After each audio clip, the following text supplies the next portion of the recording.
Hi guys, thanks for tuning in to another video on ForgottenWeapons.com. I'm Ian. I'm here today at the Rock Island Auction Company. I'm checking out some of the guns that they're going to be selling in their upcoming April of 2016 premiere auction.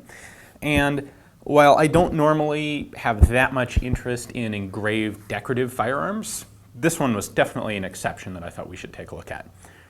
What we have here is a Saxon 2-barrel superposed, so an over-under, wheel lock handgun. Big handgun.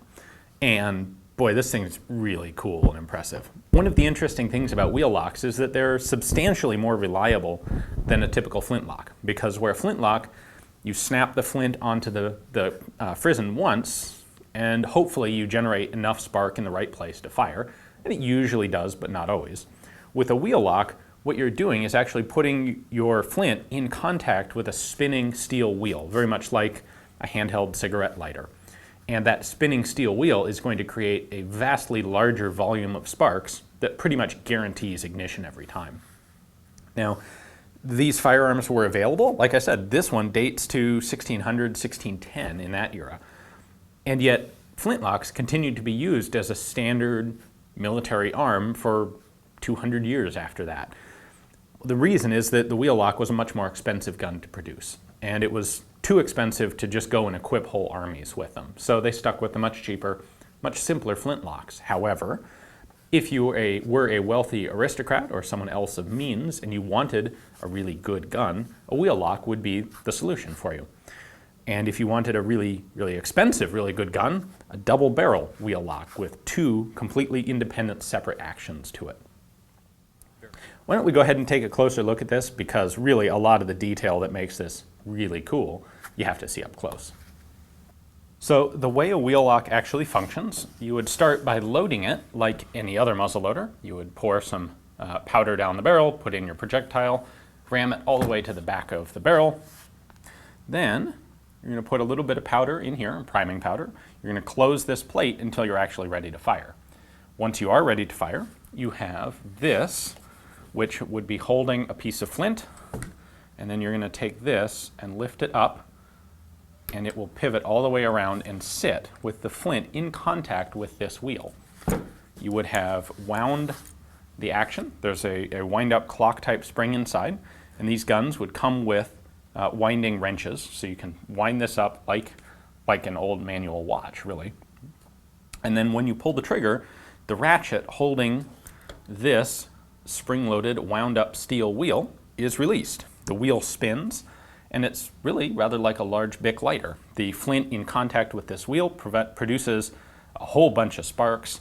That lights the priming powder, which goes through the touch hole into the barrel, lights the main charge, and fires the projectile. Now, that being said, what's particularly impressive about this one is the workmanship. So let's take a look at some of this up close. This is impressive right down to the little cast busts on the flint. We've got some inlaid portraits there.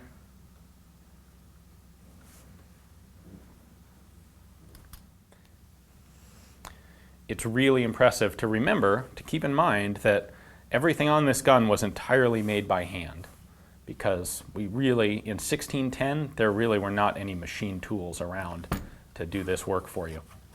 We got some weird creatures inlaid. Another one up here. The muzzle has some floral inlay.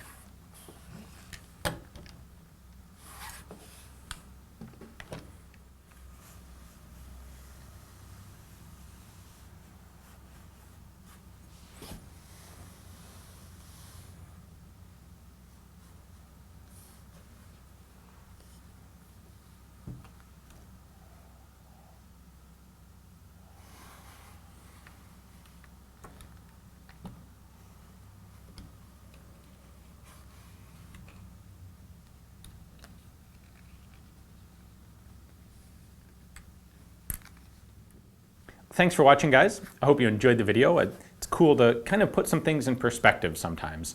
Not a lot of these guns survive because, well, there weren't a whole lot of them made in the first place, and the ones that do survive are actually often really fancy ones like this because they were in the possession of people who had them as prestige pieces. So they didn't get worn around every day and beaten to death over the course of 400 years. They survived because the workmanship was so impressive. If you'd like to add this one to your own collection, hang it on your own wall, take a look at the description text below. You'll find a link there to Rock Island's catalog page on this piece. You can check out their pictures. They have some provenance on it. And if you're interested in it, you can place a bid right through the website. Thanks for watching.